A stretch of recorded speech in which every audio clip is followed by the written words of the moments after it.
Hey Jags, I'm Allison bringing you At Home with TJTV. To start off, let's take a look at what's happening in our pre-engineering electives class. Currently in Mrs. Wisdom's pre-engineering class, students are learning about 3D printing and engineering drawing basics. Students have been doing nearpod lessons, puzzles, and learning the basics of Tinkercad, which is a software that teaches students how to design things.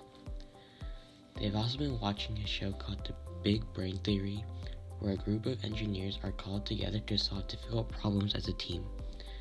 This shows them possible problems and obstacles engineers may have to face on a daily basis.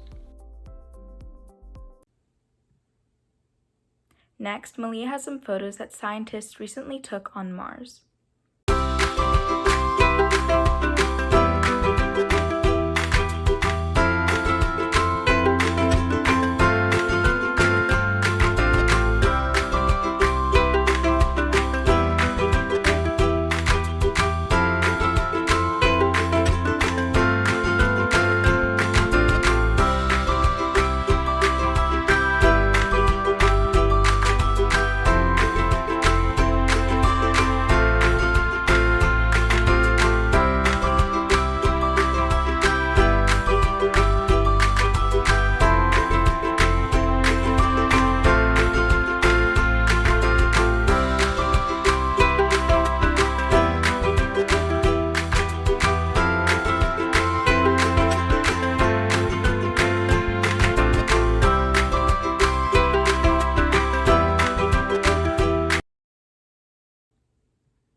Gideon will now tell us about a car that crashed into the barrier of the U.S. Capitol.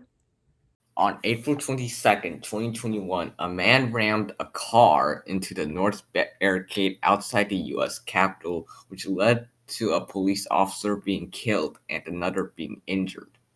In response to this incident, the Capitol was on a lockdown. During this time, Congress was taking a break, so only a few people were inside the Capitol when this event happened and took place. The perpetrator of this event is 25-year-old Noah Green, who died in the hospital after being shot.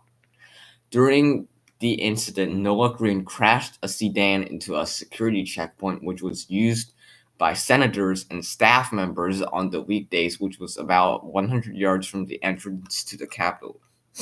The driver crashed his car into two police officers and then exited with a knife at the police. He refused to listen to the police, so he ended up being shot and arrested and taken to the hospital.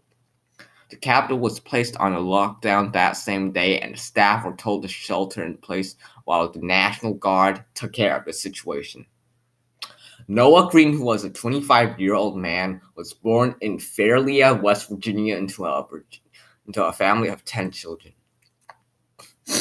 A few months before the attack, Green had suicidal thoughts and went to Botswana to jump in front of a car, which seriously injured himself.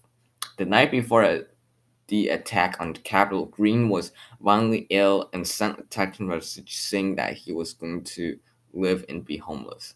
Green also wrote that he believed that Louis Farrakhan had saved him after the terrible afflictions I've suffered presumably by the CIA and FBI government agencies of the United States of America, and claimed that I have suffered multiple home break-ins, food poisonings, assaults, unauthorized operations in the hospital, and mind control.